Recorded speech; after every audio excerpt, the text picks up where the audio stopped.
When you think of modern MMA stars, there are only a handful, really, that you can say, oh, they're making an actual impact on the sport. Because at this point, the UFC brand is really the driving force most of the time. There are popular fighters, but there are not stars. One of the exceptions is Alex Pereira. And if I had to pinpoint the exact moment that Poatan became something that transcended his peers, it was the first fight with Yuri Prochazka. Now, Alex's shocking victory over Israel Adesanya, one of the only other stars of this era a year earlier, elevated Pereira far beyond the usual championship notoriety. The story was just too good. It was like something out of a movie. But of course, he would lose the rematch. He would get knocked out. And so it felt like Alex was a part of the Adesanya story, not the other way around, especially after he moved to light heavyweight afterwards, a division that was a bit of a mess. His split decision win over Jan Blachowicz in his debut, though a victory over a former champion that earned him a title shot, didn't exactly set the world on fire. Luckily for Poatan, though, Yuri would capture the vacant title in an all-time classic bout with Glover Teixeira, elevating his status in the fandom, with so much of the attention put on his quirky samurai lifestyle that created endless memes. Given the high profile of Poatan's feud with Izzy, fans were very familiar with the intensity and quirkiness of Pereira as well, and so everything just came together so perfectly. These two weird-ass guys, in the best way possible, with devastating power, were going to throw down, and it was going to be insane. And insane it was, for the 2 rounds that it lasted before Alex's incredible finish. The build and the outcome of that epic title bout took the notoriety Pereira had gained at middleweight and pushed him to an entirely new level of popularity, where you can legitimately call Poatan one of the true stars of this era of the sport, a real driving force. And it was that exact moment that was the turning point, the perfect fight to explain the concept of this list and serve as our first entry. Today's video is all about single fight outcomes that changed the course of the sport, victories and moments so captivating and so important that they would create whole generations of fans. I'm Tommy from MMA On Point, and these are 10 pivotal fights that created massive fan surges. Number 9, Israel Adesanya versus Robert Whittaker. If there's one other true star of this era besides Poatan, it has to be Israel Adesanya. More so, in fact, than Alex in my opinion, but that's up for you to decide yourself. What's so incredible about Stylebender's rise to stardom, though, is that things really could have gone an entirely different way. Israel was one of those talents that you either loved or hated as he was coming up. You either thought he was the coolest thing ever, or you couldn't wait for this guy to finally get checked. And leading up to the Whittaker fight, it was kind of an odd journey. The Silva bout was symbolic and cool as hell, if you were into Izzy at that point. If you weren't, it was the UFC trying to make it like this guy was the next Anderson, and so he beat a near-retirement Silva. Big deal. There were a lot of people that thought it was ridiculous that he would get a title shot off that bout. Now, that didn't end up happening, and he had this all-time great, soon-to-be Hall of Fame interim title bout with Kelvin Gastelum. An amazing moment which garnered more fans, won more over, but to his detractors, it was like, well, Gastelum doesn't even really belong in the title picture either, and he took you to your limit. So there was some skepticism going into that Whittaker bout, especially because Bobby was so well loved by the fans and had been such a force. What Izzy did in that bout, though, was pure magic. An unbelievable performance topped off by an unbelievable finish. It wasn't old Anderson. It wasn't unworthy Kelvin. Adesanya just beat the best guy in the world at 185. He was the real deal. That victory was so massively important to building Adesanya's star, one of the only few of this era who transcended the sport to become something more than just another cog in the UFC machine. Number 8, George St. Pierre versus Matt Serra 2. Fans who have come around more recently, maybe pandemic era or even a bit earlier than that, may not really fully understand the boom that took place in Canada as a result of the popularity of George St. Pierre. At his peak, it really felt like Canada was one of the other hubs of the sport. You had Brazil, the US, and Canada. That is what it felt like. And the reason so many newer fans wouldn't know that today is because the sport collapsed in Canada practically since the end of St. Pierre's career, only recently seeing a little bit of a surge again. But all of that relied on the incredible title reign of GSP, a reign that was his second since he lost his title in his first ever defense to Matt Serra. It was the ultimate monkey wrench. St. Pierre had dethroned the greatest welterweight ever in Matt Hughes. It was supposed to be the passing of the torch, a new generation, and then the guy who beats the best in the world loses his title to the dude who won a reality show for washed talent? It just didn't make any sense. No matter how good you are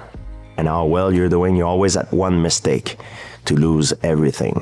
And even crazier, there was no guarantee that St. Pierre was getting back to that goal. He was not given an immediate rematch. He had to beat Josh Koscheck and Matt Hughes again to get back to the title. But GSP would right the ship, destroy Serra to regain the throne, and kick off one of the greatest title reigns in MMA history, as well as a huge boom period for Canadian mixed martial arts. Number 7, Jorge Masvidal versus Ben Askren. The perfect storm. That is the best possible way to describe what happened to Jorge Masvidal in 2019. The rise in popularity of that man in the amount of time that it took place defies any understanding of the sport, and I'm not sure it's possible that it could ever be replicated. The seeds had been planted in the Darren Till victory, of course, a huge high-profile win over an upcoming star. Add on top of it a big backstage moment with the Leon Edwards dust-up and the subsequent interview afterwards. Give him the 3-piece with the soda, and then just glide out of there, you know? It put Masvidal, this career fighter who had never really seen popularity outside of hardcore fans, in a position to be acknowledged by the mainstream. It was a water cooler moment. Hey, did you see that really cool guy get into that fight backstage at the UFC? Did you see that he said 3-piece with the soda? I'm gonna start saying that all the time, and it's never gonna get annoying. Masvidal was primed to make an impact, but even with all that, nobody could have possibly predicted that he would KO Askren in 5 seconds, create the ultimate highlight reel finish, and shoot to a level of stardom that only a handful of people in this sport have ever surpassed. It really is insane, the build up to that moment, the casual understanding that Ben Askren was this dominant wrestling force, Jorge's cool factor, and growing popularity leading up to that night. Like I said, it was the perfect storm. Those 5 seconds led to the BMF title, led to the cover of EAUFC, led to 2 title shots. Jorge's time at the top might have been short-lived, but there are very few who can say that they burned brighter when they captured the entire sport's attention. Number 6, Brock Lesnar versus Frank Mir 2. It is amazing how many times the UFC lucked out with a fighter's success. There are several entries in this video where the outcome was anything but certain, and if the outcome were different, the UFC's entire business goes in another direction. Brock Lesnar's win over Frank Mir at UFC 100 is such a great example. Lesnar comes into the promotion from the pro wrestling world, he's got a single pro bout, and he is like a bull in a china shop in that first Mir fight, and it costs him. Even though he was winning, he got submitted. So next, he beats Crazy Horse. We didn't know it at the time, but he was pretty much done at that point. And then Lesnar beat up a much smaller, much older Randy Couture to secure the title. So the idea that he would just easily beat Frank Mir in their rematch was anything but a guarantee. Now, by the time he headlined UFC 100, he'd made a massive impact on the sport already. Fans were dying to see Lesnar get what was coming to him, because it really did feel like this pro wrestling character just waltzed into the main event scene of the sport. Fans were pissed, but they were locked in. It was the best kind of angry. It was the kind of angry that sold tickets. More and more over time would end up turning that opinion around, but going into 100, Lesnar was the villain, and the consequences for him losing would have been dire. Brock's reign would create a whole boom period for the UFC, even though his career was incredibly brief. When you factor in his health problems, if he loses at 100, the biggest event ever at that point, there is no guarantee that he ever even sees another title fight, let alone becomes this phenomenon that elevates the popularity of the sport to new heights. The biggest fight on the biggest card of all time, that is high stakes, and it couldn't have gone any better for the UFC. Number 5, Ronda Rousey versus Liz Carmouche. Speaking of alternate timelines and histories for the sport, there are so many what-ifs with very hard to pin down outcomes. Like, what happens if Pride doesn't fold in 2007? I don't know. There's literally no telling what that might have meant long-term for the sport, and so many of those what-if scenarios are like that. Not Rousey versus Carmouche. Flat out, period, if Ronda taps to that neck crank, women's mixed martial arts is dead in the water. I genuinely do not believe that the UFC would have kept that division around if Rousey was not champion initially. And prior to that win, the level of attention and care that was given to women's MMA, it is incomparable to what would come. Ronda Rousey shot WMMA forward about 20 years in terms of interest, in terms of talent coming into the sport, in just about every possible conceivable way that you can think of. And it all came down to whether or not she tapped to that crank. Yeah, it dislocated my jaw. I felt my sinuses popping, like when my mouth guard came out and her hand went across my jaw. That's when she was dislocating my jaw.